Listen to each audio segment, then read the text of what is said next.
Epílogo. Os dias seguintes foram bons, alguns dos que se acreditava estarem mortos na floresta durante a perseguição, emergiram para os abraços chorosos de seus entes queridos, alguns foram feridos, e sobreviveram, outros simplesmente viajaram muito fundo, e demoraram mais tempo para voltar.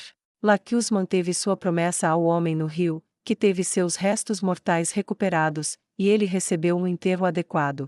Os feridos foram curados em ordem de prioridade, e embora alguns tenham morrido de qualquer maneira, a maioria deles se recuperou em poucos dias. A limpeza da cidade foi um esforço comunitário, esfregando os resultados de intestinos soltos que se abriram no terror, ou no final da vida, era um assunto especialmente fedorento, mas pior era o sangue, que parecia se recusar a sair da pedra, até que Cersei ordenou que ela simplesmente fosse deixada onde estava, para secar, e manchar a pedra como uma lembrança eterna. Que quando chegou a hora de lutar ou fugir, em sua vida, eles escolheram segurar a parede. Ela fez um discurso comovente, em cima da mesma pedra onde faleceu o seu marido, local escolhido por esse expresso motivo, onde elogiou os defensores da cidade, apelou à união face à necessidade comum, foi uma mensagem bem recebida, e não poderia ser de outra forma, dadas as circunstâncias. Os mortos foram enterrados juntos, e com o único sacerdote disponível sendo Ultis,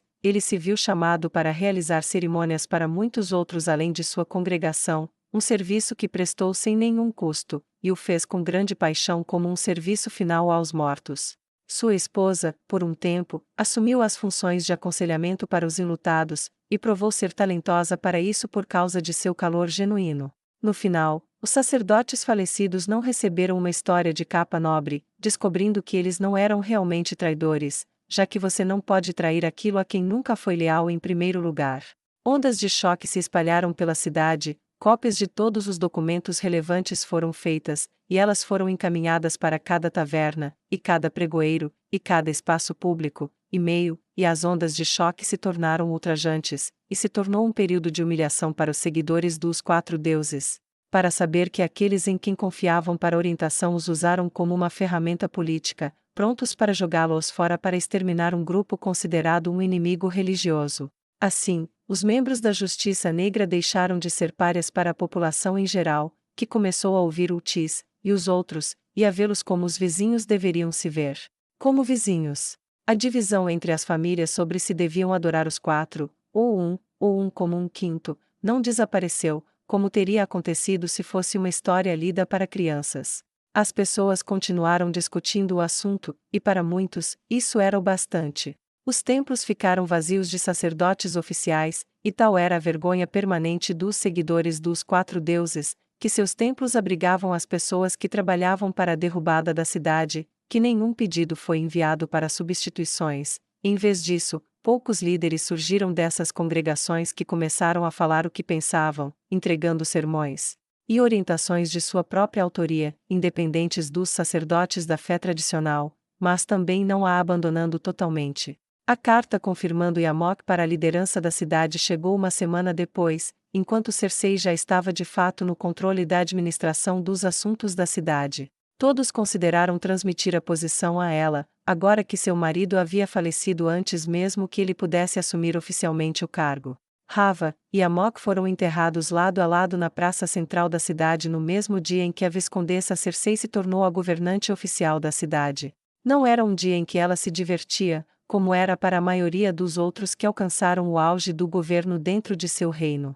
Mesmo seus cidadãos tendo a graça de temperar sua felicidade por sua ascendência com simpatia por sua perda. Ascendendo ou não, ela lamentou sua filha, e seu marido, e se consolou com Ultis, que se tornou um importante conselheiro, sendo alguém que conquistou a confiança daqueles que lutaram ao lado dele, ou o viram lutar por todos na cidade. Ultis começou a pregar abertamente na praça, falando sobre as virtudes da força, e a obrigação para com sua cidade por meio de seu Deus, e ele combinou sua mensagem com uma de orgulho incansável da cidade em sua defesa compartilhada dos lares uns dos outros, e isso provou ser extremamente motivador.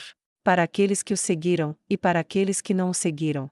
Cersei teve o estandarte de sua cidade alterado para mostrar uma representação da cidade cercada por um muro, com o lema segurando a parede. E seu brasão pessoal foi modificado para incluir um muro salpicado de sangue, no mesmo padrão que caiu dos ferimentos de seu marido. E o lema de sua família sempre seria: segure a parede ou morra nela. O estandarte da cidade tornou-se muito popular entre a população, e aqueles capazes de costurar descobriram que a demanda por aqueles que pudessem ser pendurados em portas e janelas era muito popular, e em poucas semanas, mal havia uma casa que não ostentasse orgulhosamente o símbolo da cidade. Foi até pintado em uniformes da Justiça Negra, o que melhorou ainda mais sua imagem pública, e o treinamento de combate foi expandido para aqueles fora da fé por uma questão de necessidade da cidade, criando um terreno comum que uniu os dois lados, formando novas amizades por meio da experiência compartilhada. Quando a Lyra foi levada para longe de Kedin, a cidade onde Rava viveu, ela caiu cada vez mais na loucura, e seu tempo de ser funcionalmente sã continuou a ser cada vez mais breve, até que um dia nunca mais voltou. Ela caiu em cascas de gargalhadas loucas, e tagarelice sobre como ela esperava que sua filha voltasse para casa logo, esquecendo-se que Rava realmente havia morrido, o que para ela pode ter sido uma bênção esquecer, até que finalmente um padre que viu seu declínio, que viu seu óbvio sofrimento e dor enquanto sua própria mente a torturava, teve pena dela. Em seguida, ele misturou uma poção de cicuta e leite de papoula e a ajudou a beber, dizendo: aqui, beba isso, e você poderá ver Rava novamente. Com sua voz mais suave e gentil, ela bebeu, e logo caiu mole sobre o tapete sujo, e olhou para cima. Ela conseguiu levantar os braços e sussurrar: ah, aí está você, Rava, eu estava esperando por você. Não há mais espera agora. Venha para a mamãe. E os olhos, antes grandes e loucos, tornaram-se claros e gentis, depois se fecharam, seus braços caíram, e ela dormiu para sempre. O padre que teve pena dela pagou por seu enterro, para que ela não fosse jogada em uma cova, e ocasionalmente, ele parava e fazia uma oração pela menina, com pena, pensando que ela era uma mãe que perdeu a filha, e que não era de admirar que ela fosse louca. Gustave permaneceu na cidade por mais alguns dias, permitindo que seu grupo sobrevivente descansasse e relaxasse, e ajudando Cersei com conselhos sobre como reorganizar seu exército, e claro, mudando algumas atribuições que foram feitas através da venda de cargos. Embora ela tenha comprado de volta os cargos daqueles inadequados para eles. A conselho de Gustave, em vez de simplesmente demiti-los, foi preferível dar-lhes um pequeno lucro, minimizando o antagonismo, e ele examinou pessoalmente aqueles que compraram cargos de segurança ou militares, garantindo que aqueles que foram mantidos em seus empregos estavam aptos para eles, e cuidou da expulsão daqueles que não eram. Em uma semana ele recompensou seus homens, e contribuiu o suficiente com Cersei, para ele se sentir confortável em deixar a cidade, e ele começou a longa marcha de volta ao Capitólio, perdendo os paladinos vermelhos voluntários de volta para seus templos, e patrulhas ao longo do caminho, prometendo que se Cersei precisasse de seu conselho, ela sempre poderia se sentir à vontade para escrever para ele. A Rosa Azul passou um tempo patrulhando a floresta, e procurando por retardatários entre o inimigo, mas onde quer que eles tivessem ido, eles não estavam em nenhum lugar perto de Kedin, e toda a equipe duvidava que algum dia eles quisessem ver a cidade novamente.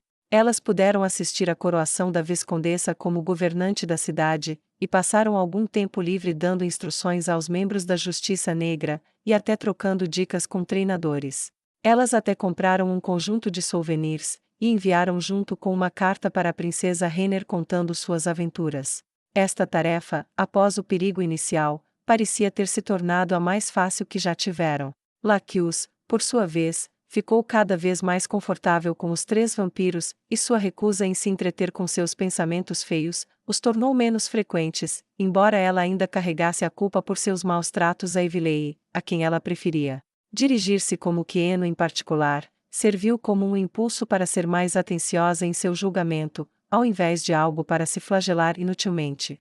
Sua apostasia ainda a incomodava às vezes, e mais de uma vez ela acordou de um pesadelo de enfrentar o julgamento dos deuses, e ser punida, mas quando ela acordou, e encontrou Queno de rosto descoberto agarrada a seu braço durante o sono como a irmãzinha que ela sempre viu, o vampiro do tamanho de uma criança, seu medo dos deuses desapareceu novamente, e ela descobriu que a próxima vez que adormecia era agradável, e sem sonhos.